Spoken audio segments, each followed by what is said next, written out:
Alta Profit, assurance vie, retraite, immobilier, le meilleur de l'épargne en ligne depuis plus de 20 ans. Le Conseil en Plus présente Sud Radio, les incontournables de la gestion de patrimoine.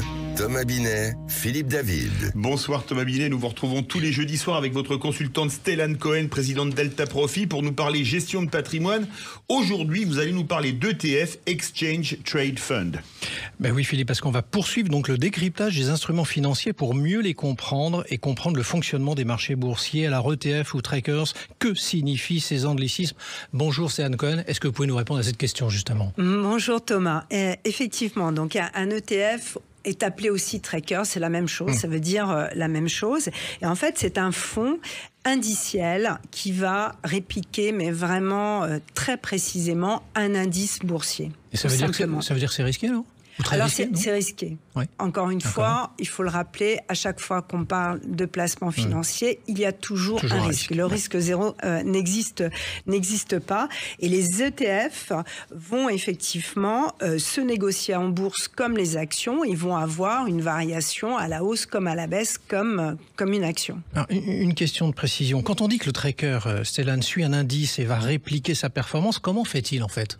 Alors, pour vous donner un exemple concret, si je prends le CAC 40. Le CAC 40 en France, qu'est-ce que c'est? C'est les 40 valorisations boursières les plus importantes sur le marché français, à la Bourse de Paris.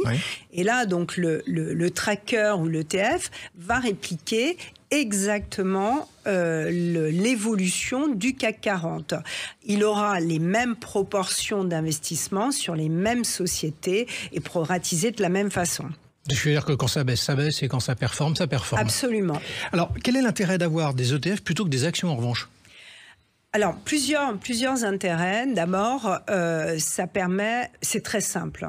L'ETF, c'est simple, c'est facile. C'est accessible pour tous. C'est accessible pour tous, c'est facile à décrypter. On a des ETF sur le CAC 40, sur des indices internationaux, sur des indices obligataires. C'est extrêmement simple dans la compréhension.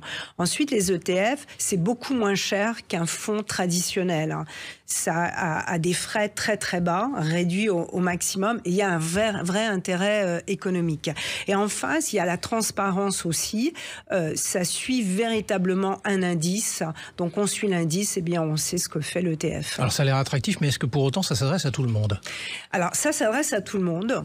Tout particulier peut effectivement investir dans un ETF. Maintenant, la précaution toujours à prendre, c'est bien se connaître et bien savoir comment on va régir par rapport à des fluctuations boursières. Et pour ça, il faut identifier son profil investisseur. Alors pour autant, comment on fait pour investir dans ces ETF? Alors vous les retrouvez dans des comptes titres auprès de votre banque ou bien dans des contrats d'assurance vie. Les meilleurs contrats d'assurance vie aujourd'hui sur le marché proposent des ETF.